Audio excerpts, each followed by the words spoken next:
Hello guys what's up I am ताहा खोखर। तो आज हम क्लास 8 की साइंस का एक्सरसाइज 1.2 करेंगे। 1.1 तक हमने कंप्लीट कर लिया था। सो सबसे पहले हम लोग ये हमने शायद पढ़ लिया था जी, ये पढ़ लिया था हमने। सो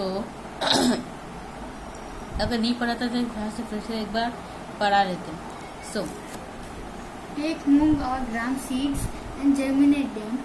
Select 3 equal sized seedlings. Take 3 empty glasses or similar vessels. Mark them A, B, C. Okay, यानी कि कुछ ग्राम सीड्स लीजिए, मूंग ग्राम या मूंग की ग्राम के, और उन्हें जर्मिनेट कीजिए, यानी कि अलग अलग कीजिए। उसके बाद उनमें से 3 इक्वल साइज सीडलिंग लीजिए, या उसके बाद एक 3 एम्प्टी ग्लास लीजिए और ये कोई जैसे सेम वैसा लीजिए। उसके बाद नाम लीजिए ABC, या फिर कोई ग्लास भी ले लीजिए, यानी कि ग्राम या मूंग की सेम साइज की सीड्स लीजिए, एक ग्लास के अंदर उन्हें डालिए। कैसे डालिए वो बता रहा है यहाँ पे। Take, mark them A, B and C. 2 glass A. Add little amount of soil. उसमें थोड़ी मिट्टी डालें Mix with a little cow dung manure. और उसके अंदर काव डंग डालें। In glass B, put the same amount of soil mix with a little. Glass urea. बी के अंदर जो है वो सेम वही वाली मिट्टी डालें और उतनी क्वांटिटी में डालें, और इसके अंदर थोड़ा सा यूरिया डालें काव का। Take the same amount of soil in glass C without adding same amount of water in each glasses.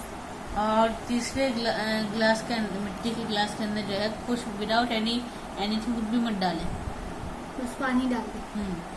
In each glass and plant the seedlings in them. और वो बीज को उसमें बो दें। Keep them in a safe place and water them daily. उन्हें safe place पर रखें और उन्हें रोज पानी दें।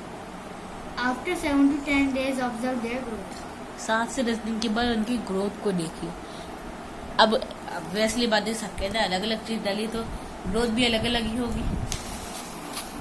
तो देखते हैं आगे दिया हुआ है। Did plants in all the glasses grow at the same place, यानी कि जितने भी सारे ग्लासेस थे वो ग्लास थे जो एक ही हाइट में होंगे, नहीं अलग अलग होंगे ना। विच ग्लास शोड बेटर ग्रोथ है plants in which glass was the growth fastest, यानी कि किस प्लांट के अंदर ग्रोथ जो है बेटर हुई और किसमें ग्रोथ फास्ट हुई, जल्दी होगा वो। Fertilizers are chemicals which are rich in particular nutrients. How are they different from manure? Fertilizers are produced in factories. Some examples of fertilizer are urea, ammonium sulfate, superphosphate, potash, NPK, nitrogen, phosphorus. Superphosphate, potassium, NPK, nitrogen, phosphorus, potassium. So ये जो fertiliser होते हैं वो chemicals होते हैं which are rich in particular nutrients, जिसमें कुछ खास तरह के न्यूट्रिशंस होते हैं। ये मैन्योर जो है फर्टिलाइजर अलग अलग क्यों होता है, डिफरेंट क्यों होते हैं? फर्टिलाइजर जो है वो फैक्ट्री में बनते हैं। कुछ एग्जांपल दिए हुए हैं जैसे कि urea, ammonium sulphate, super phosphate, potash. Sulphate है, सुपर फॉस्फेट, पोटैश, NPK यानी कि नाइट्रोजन, फास्फोरस, पोटेशियम एग्जाम्पल है। The use of fertilizer has helped farmers to get better yield of crops such as wheat, paddy and maize. Fertiliser के इस्तेमाल ने farmers की help की है उनकी फील्ड और जल्दी तेज उगाने में, जी। जैसे कि wheat, paddy और maize। But excessive use of fertiliser, लेकिन एक्सेसिव मतलब हद से ज्यादा अनलिमिटेड उसका यूज करना has made the soil less fertile, soil को कम फर्टाइल बनाता है, मतलब उसमें प्लांट्स नहीं उगते ज़्यादा से। जी। Fertilizer have also become a source of water pollution. Therefore, in order to maintain the fertility of the soil, we have to substitute fertilizer with organic manure. Leave the field uncultivated in between two crops. Fertilizer जो है वो एक water pollution भी बन जाते हैं। Therefore, इसलिए बनाए रखने के लिए fertility soil की we have to substitute of fertilizer with organic manure. हमें मिलाना चाहिए फर्टिलाइजर्स को ऑर्गेनिक मैन्योर के साथ, और या फिर वो जो खेती होती है उसको छोड़ देना चाहिए 2 क्रॉप के बीच में। The use of manure improves soil texture as well as its water retaining capacity। यानी कि जो मैन्योर होता है वो सॉइल की जो टेक्सचर कैपेसिटी होती है, सॉइल टेक्सचर जो है उसे इम्प्रूव करता है, और जो उसकी वाटर कैपेसिटी जो होती है उसे भी मेंटेन रखता है। It replenishes the soil with nutrients, और ये सॉइल को न्यूट्रिशंस भी देता है। Another method of replenishing the soil nutrition is crop rotation। दूसरा तरीका ये है जिसका नाम है crop rotation. This can be done by growing different crops alternately. ये किया जा सकता है बहुत सारी क्रॉप को उगाकर। Earlier farmers in northern India used to grow legumes as fodder in one season and wheat in the next season. अब तो यही होता है ना कि भारत में कि जिसका सीजन है वही उगता है। जैसे कि अभी गर्मी हर जगह ये होता है, हर जगह। आम का सीजन तो आम होता था, उसमें मूली नहीं उगती। अब सर्दी आई है तो उसमें मूलियाँ उगेंगी। कैबेज, बैगन, ये सब का सीजन आता है। गर्मियों में बारिश और सर्दियों में सब का सीजन होता है। नहीं होगा। इन these help in the replacement of the soil with nitrogen। Farmers are being encouraged to adopt these practices।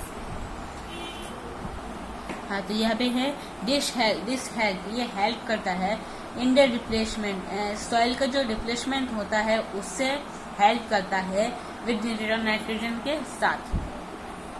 Farmer are being encourage to adopt this practice. Farmers जो है वो इनकरेज किए जाते हैं इस प्रैक्टिस करने के लिए। इन द प्रीवियस क्लासेस, पिछली क्लासेस में यू हैव लर्न, आपने पढ़ा था about rhizobium bacteria. 7th class में पढ़ा था। ये 6 में भी पढ़ा था। These are present in the nodules of roots of leguminous plants। They fix atmosphere nitrogen, यानी कि जो ये बैक्टीरिया होते हैं वो जो है वो नोडल्स यानी कि एक रूट्स में होते हैं। हाँ, और एक लेग्यूमिनस और कुछ हाँ होते हैं।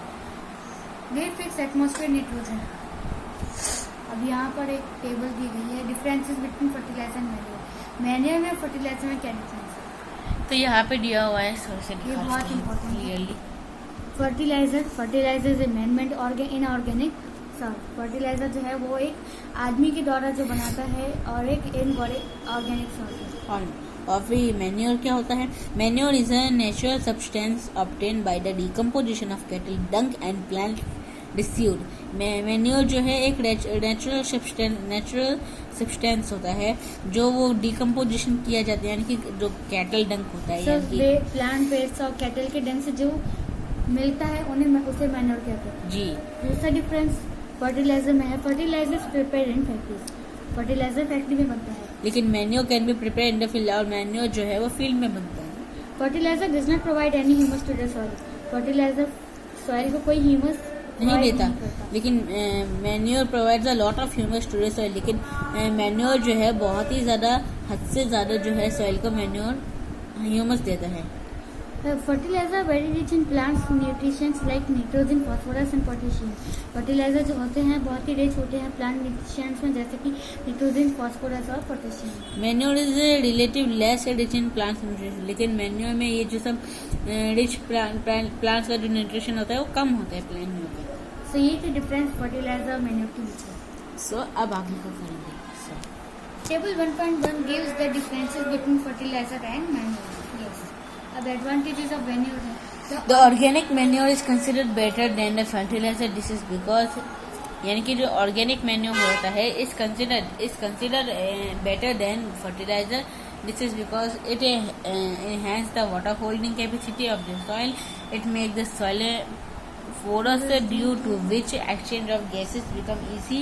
It increases the number of friendly microbes। It improves the texture of the soil।